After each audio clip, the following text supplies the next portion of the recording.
On a cold mid-December night in 1773, about 200 Bostonians boarded 3 British ships docked at Griffith's Wharf. They confiscated any and all tea that was on board, and they dumped it into the Boston harbor. This event laid the framework for the American Revolution. The colonists in Boston were upset that they were being taxed by King George and the British Parliament, a governing body where they had absolutely no representation. The Boston Tea Party didn't just happen. There were many events that led people in Boston to take this very drastic action. And it's important to understand the context in which the Boston Tea Party took place. Quoting from the website eyewitnesstohistory.com, victory in the French and Indian War was costly for the British. At the war's conclusion in 1763, King George III and his government looked to taxing the American colonies as a way of recouping their war costs. They were also looking for ways to reestablish control over the colonial governments that had become increasingly independent during the time that the crown was distracted by the war. Royal ineptitude compounded the problems. A series of actions, including the 1765 Stamp Act, the Townshend Acts of 1767, and the Boston Massacre in 1770, further agitated the colonists, straining relations with the mother country.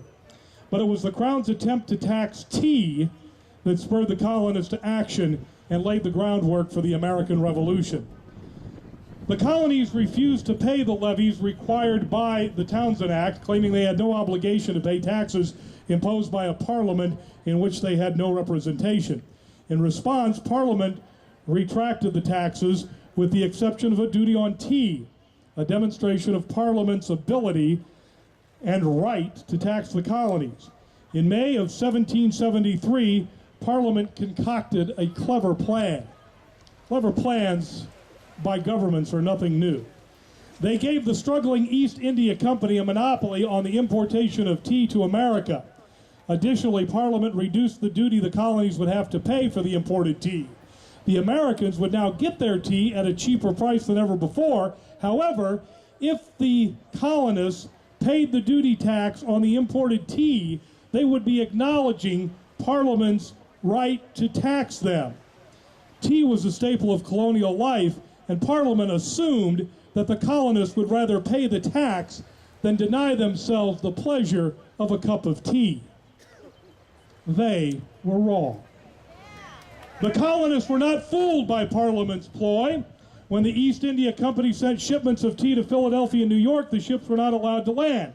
In Charleston, the tea-laden ships were permitted to dock, but their cargo was consigned to a warehouse where it remained for 3 years until it was sold by patriots in order to help finance the Revolution. In Boston, the arrival of 3 tea ships ignited a furious reaction. The crisis came to a head mid-December 1773 when as many as 7,000 agitated locals milled about the wharf where the ships were docked. A mass meeting at the Old South Meeting House that morning resolved that the tea ships should leave the harbor without payment of any duty. A committee was selected to take this message to the Customs House to force release of the ships out of the harbor. The Collector of Customs refused to allow the ships to leave without payment of duty. Stalemate. The committee reported back to the mass meeting and a howl erupted from the meeting hall. It was now early evening and a group of about 200 men, some disguised as Indians, assembled on a nearby hill. Whooping war chants, the crowd marched 2 by 2 to the wharf, descended upon the 3 ships, and dumped their offending cargo of tea into the harbor waters. And the rest, as they say, is history. Now, just as those in colonial Boston were not fooled by the prospect of cheaper tea in exchange for an unfair tax policy, we need not be fooled by the prospect of allegedly cheaper health care at the cost of our freedoms and our responsibilities.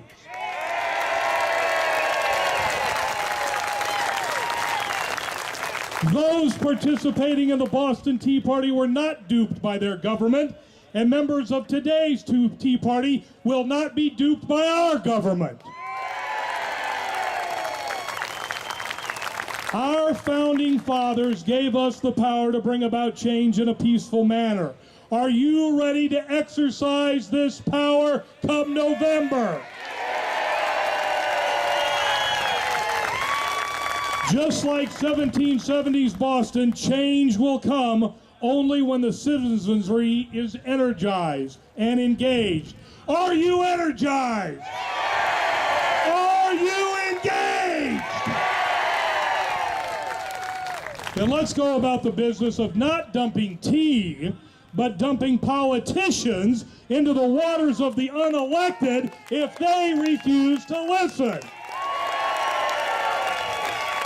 We need to dump them into the waters of the unelected if they continue to spend money they do not have on things we do not need.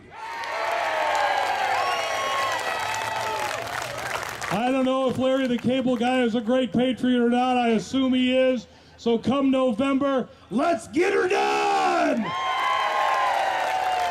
Are you with me? Thank you, and God bless you, and God bless America.